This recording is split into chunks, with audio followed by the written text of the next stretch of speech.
Hello, this is Janet Michael. In addition to hosting The Valley Today each weekday at noon on the River 95.3, I also produce podcasts, and I'm excited to introduce you to a new podcast series in partnership with Lord Fairfax Community College. Having provided higher education and career training for the past half-century, LFCC is tightly interwoven into the fabric of the Northern Shenandoah Valley and Piedmont regions. Join me every week for conversations with current and former students to hear their funny and inspiring stories as we learn about their journey to higher education, the role that LFCC has played, where they are now, and where they plan to go. We'll also talk to current and former professors about their experiences and best memories of LFCC over the past 50 years. Get every single episode as they're released on our website at theriver953.com under the podcast tab, or you can subscribe for free in Apple Podcast, Google Podcast, on Spotify, Amazon Music, wherever you listen to podcasts. Just search for LFCC Stories.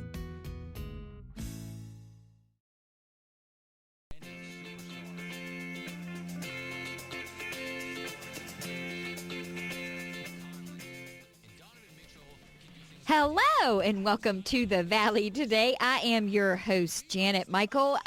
This is Traffic Safety Thursday. Live. Lieutenant Warren Gosnell is live in the studio with me. Live? I know. Doing well? We were sitting here listening, and Kemp came on to do the weather, and I looked at you and I said, we go on after Kemp, right? Because I couldn't even remember what my cue was to do a live show. We all follow Kemp. I know. We all are after Kemp.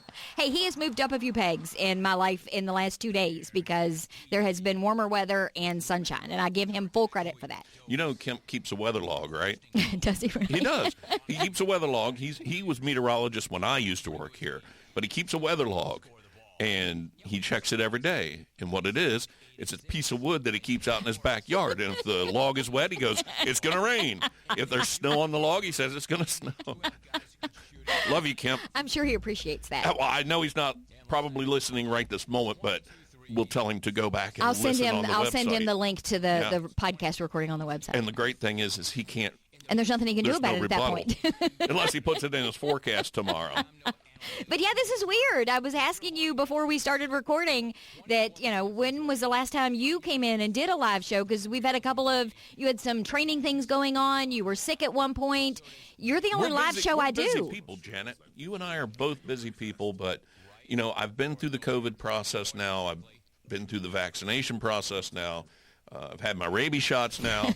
I think it's safe for you to be in the room with me and for us to try this live. Hopefully we don't have any faux pas. Yes. No slips of the tongue, and you be going, I'll edit that out later because I'll be like, no.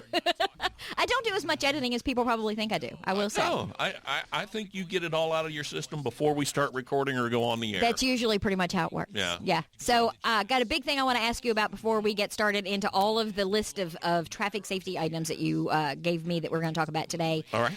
The recent crash, the pursuit. Because I know that's going to be our lead in to how to respond when emergency vehicles are coming. Talk to me about this pursuit. This is the most recent pursuit. Here in the last 2 weeks, I think, we've been involved in 3 different pursuits. A couple, yeah. One of those included the 3 murder suspects out of South Carolina, where we assisted the state police, and that's a high-speed pursuit on the interstate, speeds of 120.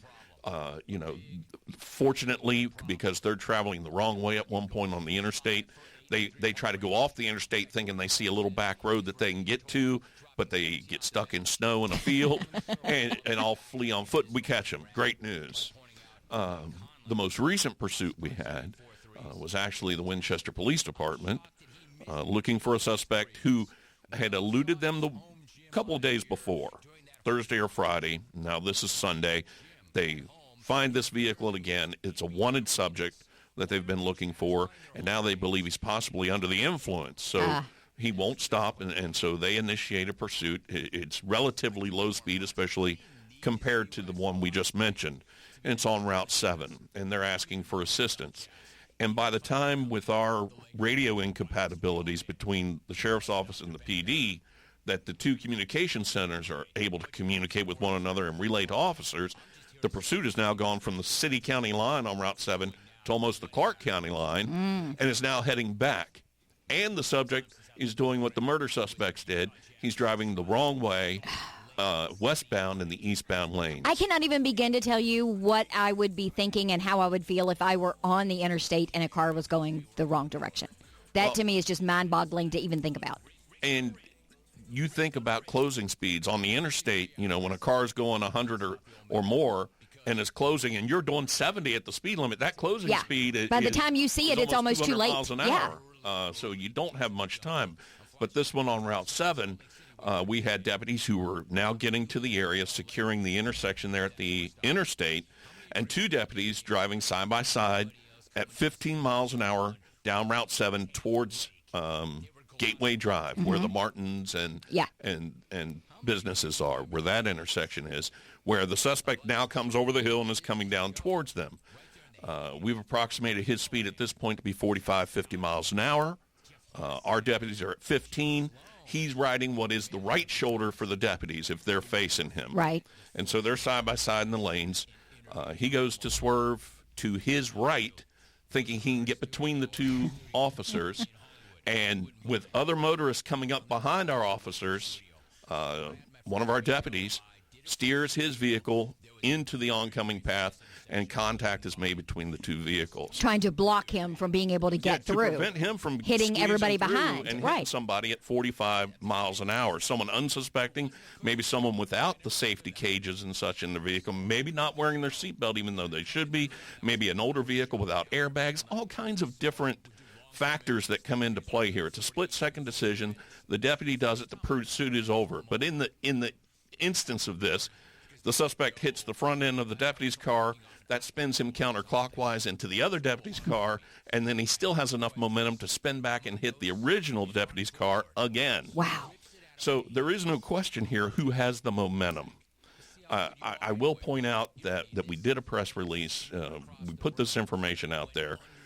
We want the public to know what's going on. We want to be transparent. But I have read, a media report where it says the deputy rammed the suspect. That is not the case. We've got the speedometer on the deputy's vehicle pegged at 15 miles an hour from the impact. We've got the suspect's vehicle pegged at 35 miles an hour from the impact. So we know who had the momentum here. There was no ramming. This was an intervention to stop this person from getting past law enforcement and possibly hurting innocent motorists and citizens. Numerous motorists. And at the end of the day, we're now out 2 police vehicles. When I saw the picture, my first thought, because I had heard about it, but then I saw the picture, and I will admit that I had a bit of a sigh of relief because I knew neither one of those were your vehicles because they were marked. And I thought, okay, Gos wasn't in that one. Well, now I can read that. to see what's going on. Well, and the thing is, Janet, with my vehicle, I have a pit bumper on mine, which would have protected the vehicle a little more, but at those kind of speeds, it's probably still going to take damage, and the airbags are still going to go off. But Deputy Blake Armstrong was the deputy who made this maneuver, who ended this pursuit. He ended up with a couple of minor lacerations with stitches, a little sore, and one of our canines was in the other vehicle. He got jostled around a little bit, so we took him for observation. He probably had some bruising, the vet says, so they kept him for a day or 2 and observed him, and now everybody's feeling better. And I say, we're out 2 police vehicles, and yes, that's rough on us, especially during, tough budget times and shortage of vehicles already. But I can tell you, vehicles can be replaced. Oh, yeah. This guy's not going to hurt anybody else on this day. And hopefully, based on the charges stemming from everything that he's done. Remember, he was already wanted. Yeah. He'd already ran once before. Now on this day, they believe him to be under the influence. Which means who knows what kind of crazy decisions he would make while he was behind the wheel at any rate of speed, much less high rates of speed. So for the folks that say, well, don't chase him, I can tell you this right now. We've had pursuits that we've called off, whether it's because it got too dangerous, traffic conditions, or we entered another jurisdiction like West Virginia because we border West Virginia on 3 of our major roadways, all right? So we've had pursuits that we've called off. And I can tell you, those suspects didn't slow down. No, they don't. They kept going, and then they were picked up by the other authorities a few minutes later. And all well and good, nobody was hurt in between. But what if they were? Yeah. Okay, no warning whatsoever. We just talked. You're on the interstate. Here comes a car at 100 miles an hour. You're at 70. Your closing speed now is about... If I were on the interstate, I'll be honest, I was probably closer to 80, but we're not going to get into that. Okay. That's a side story. I don't drive on the interstate, so therefore that would never happen. There you go. We don't have to worry about it. We're live, remember? So you have this closing speed now, and you have absolutely no warning. At least if police officers are still trying to stop, you may see them approaching from different areas. Mm-hmm. You're like, okay, I need to slow down. This is you. Yeah. There are cops around. I need to slow down. Or at least you see the blue lights coming towards you, and then you see the blur, and at least even a split second can make a difference. Now, is it different, because I know this was one of the things we were going to talk about today, how to respond when an emergency vehicle is coming up behind you or in an opposite direction. Is it different what I should do on the interstate versus what I should do if I'm on Pleasant Valley Road or Route 11 or a more...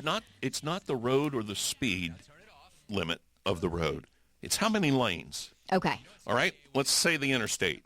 There are 2 lanes in the north and southbound directions. Mm-hmm. Okay?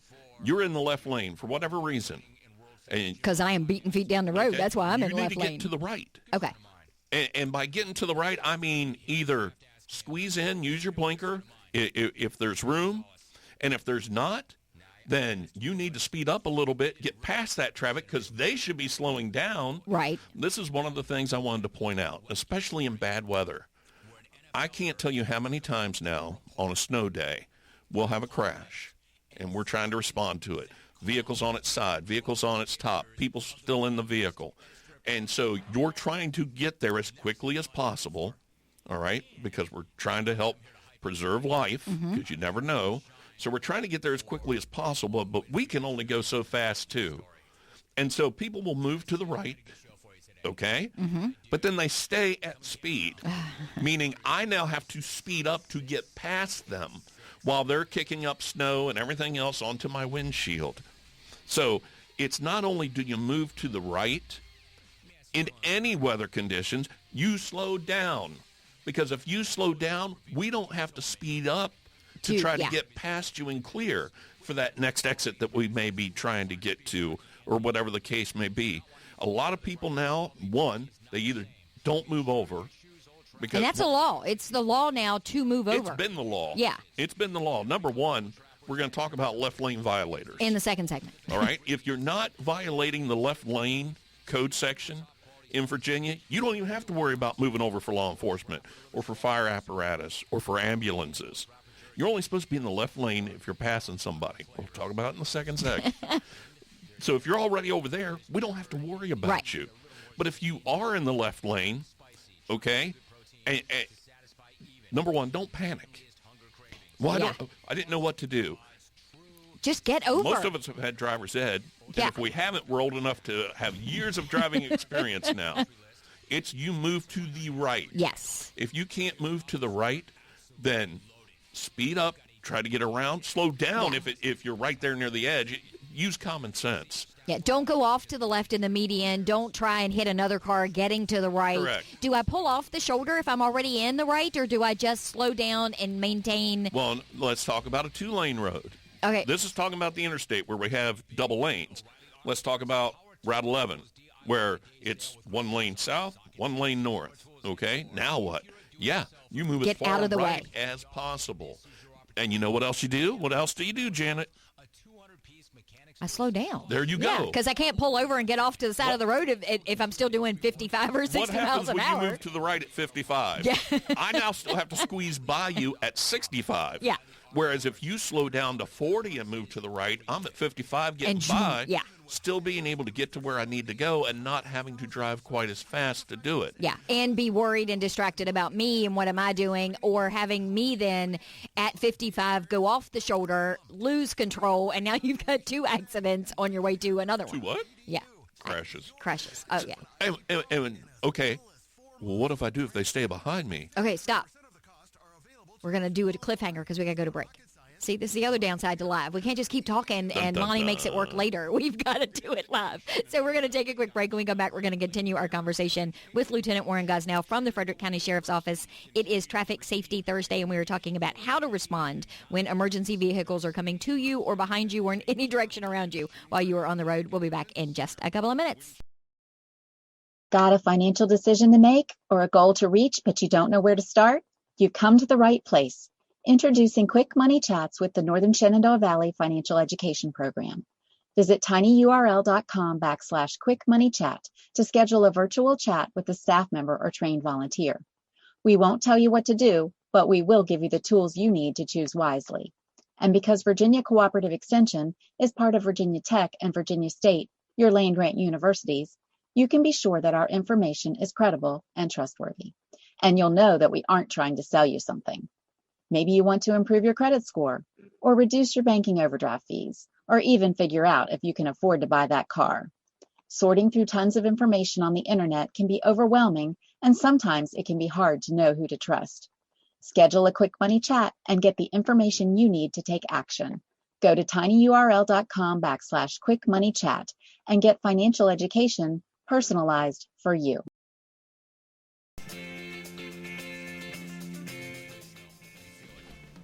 I forgot to turn my music back up. Welcome back to the Valley today. I am your host, Janet Michael. We are live in the studio today. It is a glorious live show. There we go. It was glorious. My guest is still, Lieutenant Warren Gosnell from the Frederick County Sheriff's Office. By the way, my favorite sheriff, Lenny Milholland. How you doing, Lenny? Hope you're doing well. Miss you. I wish you would come and do these shows with Gos every once in a while. There you go. I got it out of my system. Maybe next month. Maybe we'll arrange that. See, that'll be awesome. Okay, so when last we left you, true believer. Yes, when we went to break, you were asking if I am in town on a 2-lane road, one in one direction, one in the other. Not even in town. You can be out in a rural area where we don't have double-lane highways. What am I supposed to do? Law enforcement comes up behind you. You have blue lights. You move as far to the right, or any other emergency vehicle. Move as far to the right as possible and slow down. Even if you're already under the limit, you slow down further until that vehicle gets by you, because there can still be oncoming traffic coming, and so we need them to move to their right, because it's only 2 lanes, especially if it's a fire truck or something trying to get by. Now, the question was going to be, well, what if the police officer stays behind me? I was going to say, what if they're pulling me over? Guess what? You're being stopped. Go further to the right, slow down further, and stop. The officer, the trooper, the deputy, will be with you shortly. Do I take my keys out of the ignition? Do I roll my window down? Do I get out of my car? What am I supposed to do? Never get out of your car. Yeah. All right?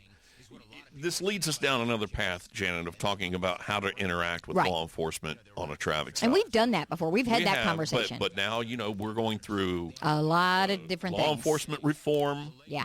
With quote marks on each side.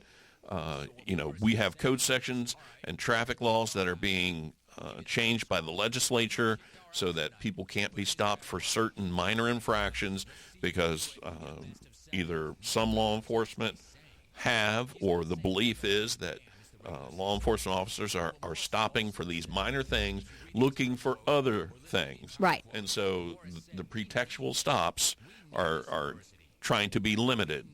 Racial profiling, obviously, trying to be eliminated. Any type of profiling is trying to be quashed. But my thing is, it's not going to make our roads safer.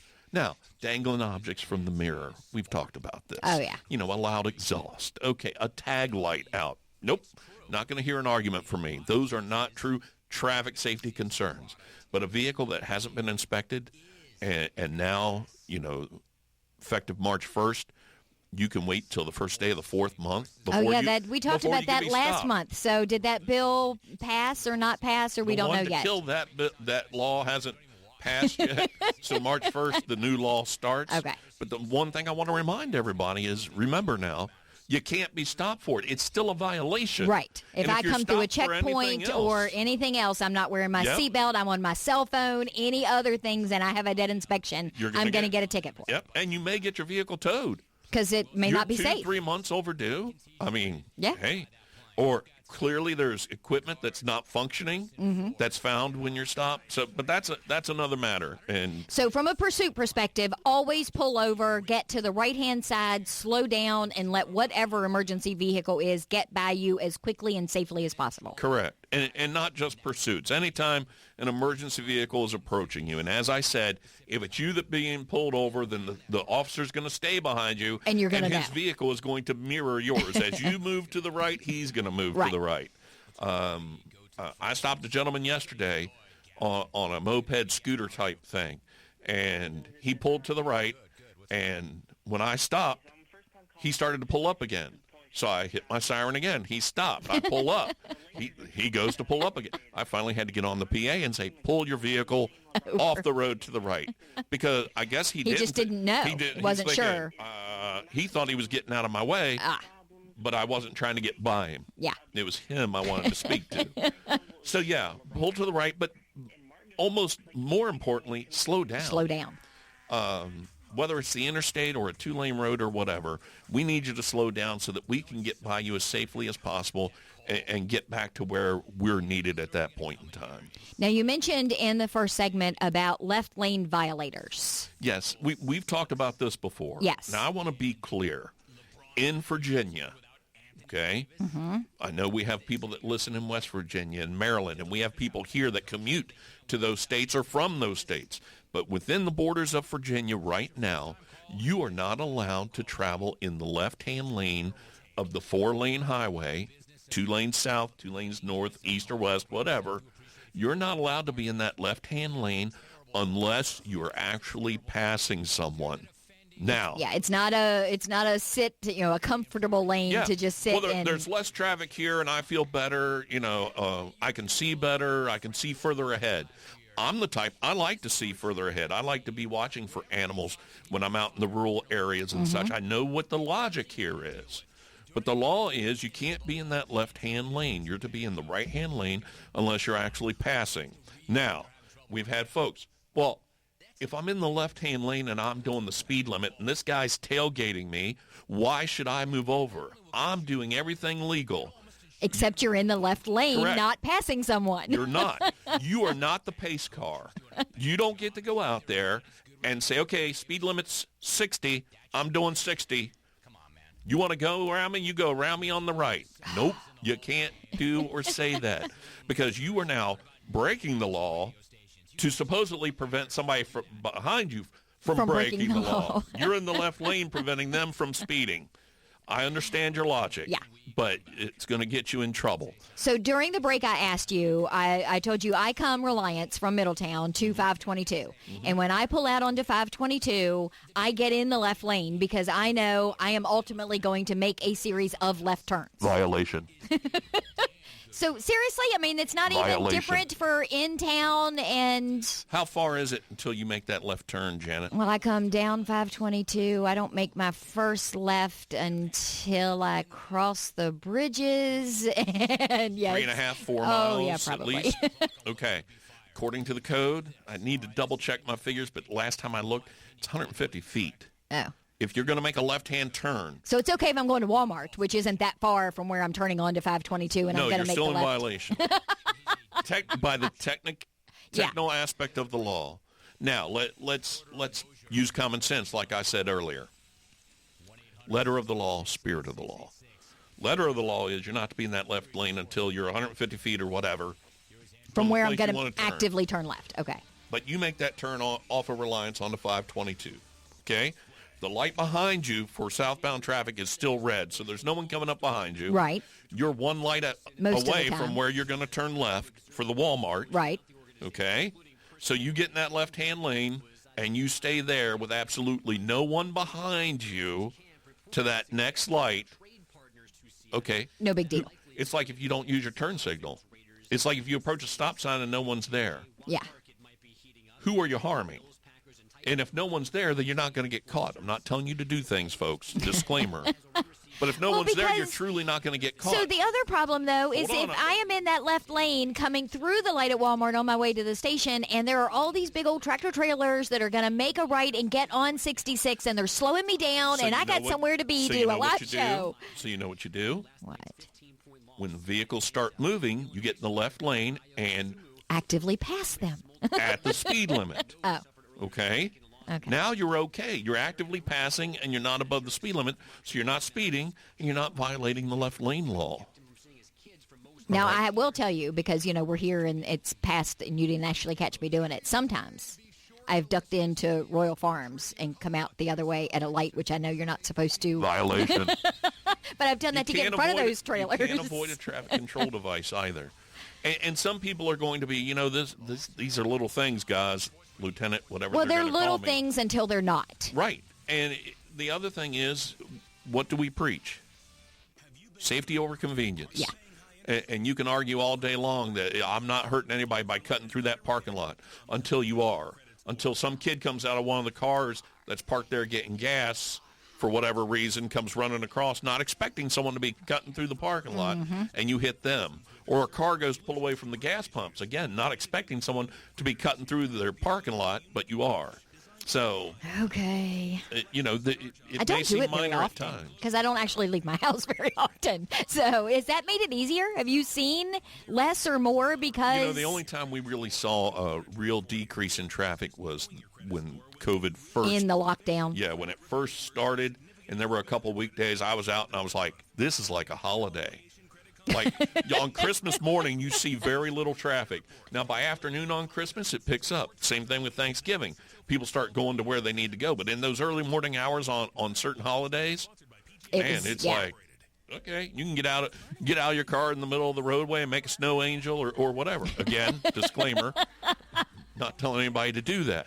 But Okay, so the upside is Lonnie Hill poked his head in the studio before we started and said that we had to go to 12:40. So we have 4 or 5 more minutes, and that means we're going to get to talk to the last thing on your list, which is speed limits, what they mean and why. Yeah, let's talk about the folks who don't feel comfortable maintaining the maximum posted speed on a given road. We have a lot of aggressive driving, a lot of road rage incidents. We have people passing on double solid lines. We have people flipping other people off. And it's like, if you can't do the speed limit, stay home. Well, how about I say that to you, not you, Janet? Right. But if you can't do the speed limit, the person who's 10 over, you stay home. All right? So which one's worse, the guy that's 10 below or the guy that's 10 above? Over, yeah. I'm not going to get into that philosophical argument. But the person at 10 below technically isn't violating the law. And if you want to try to say they're impeding the flow of traffic, I'm going to say, show me. Because nowhere in Virginia code does it tell us exactly what amount below a speed limit a person has to be doing to be considered impeding. Now, I can tell you, the way I see it personally, in Virginia, they give you 20 miles an hour over the limit before they consider you now reckless driving. Okay. All right? Anything over the limit is speeding. Right. Okay. But it by takes the letter of the law. But the fine and all of the repercussions are much worse at 20. Over the limit, or anything over 85 regardless of the limit. Because on the interstate it's now 70, so you only get 15 there before you're reckless driving. Again, anything over 70 is speeding.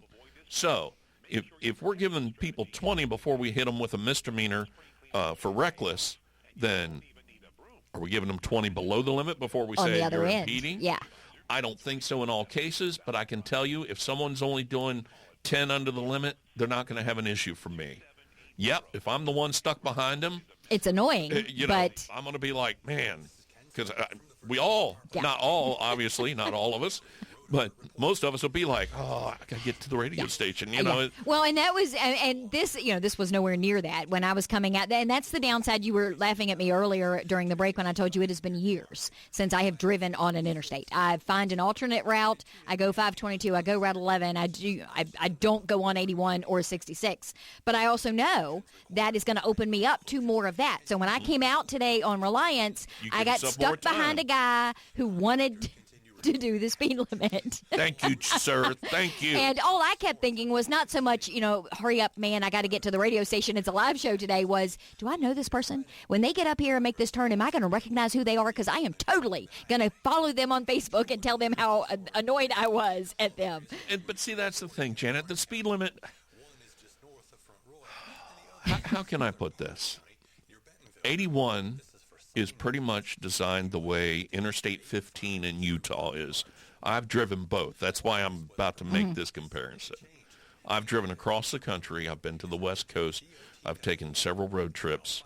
I've been through Texas, where it's 802 or 810 miles from the one east point to border the other of the west border, all on I-10, 800-plus miles.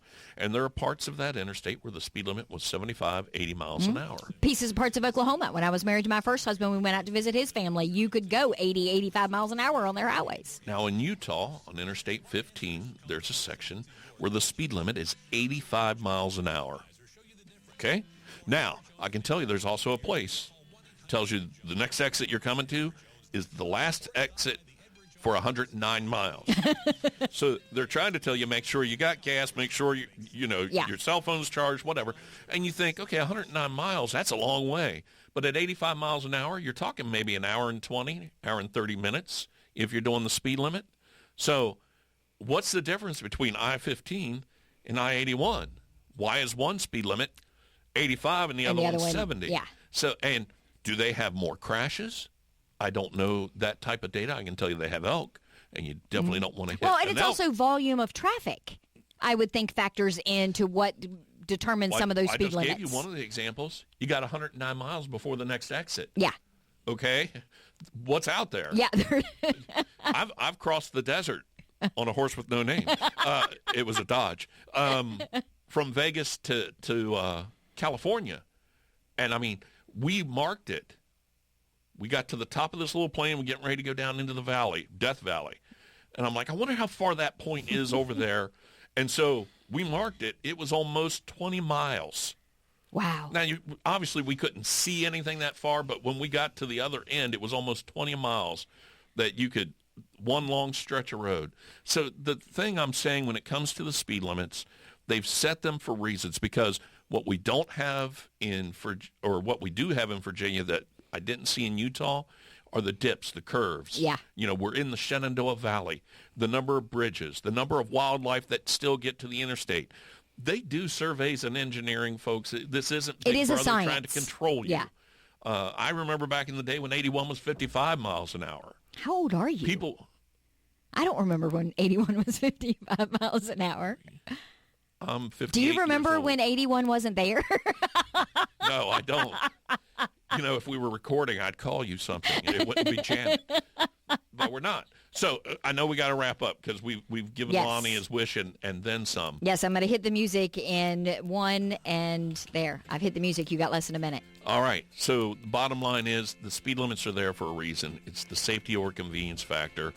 If someone wants to go below the speed limit, even on a 2-lane road, unless they are truly creeping along, don't pass them on double yellow. Don't ride their bumper. That's following too close. That's a violation. Passing on a double yellow is a violation.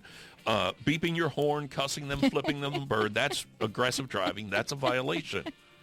Plan your day better, especially if it's a route you take all the time. And if it's not, and you're not injured and trying to get to the ER, take a deep breath. Yes. You're only going to be wasting a minute to 2 minutes before you're going to be able to get around them or turn off of that road. There you go. Wise words. Safety over convenience. Wise words on Traffic Safety Thursday. Lieutenant Warren Gosnell, Frederick County Sheriff's Office. Thank you for coming and doing the show live and in person. I don't know that I want to ever do this again. I'll meet you back here tomorrow for United Way of Northern Shenandoah Valley. Elise is going to join us with Horizon Goodwill. See you here then.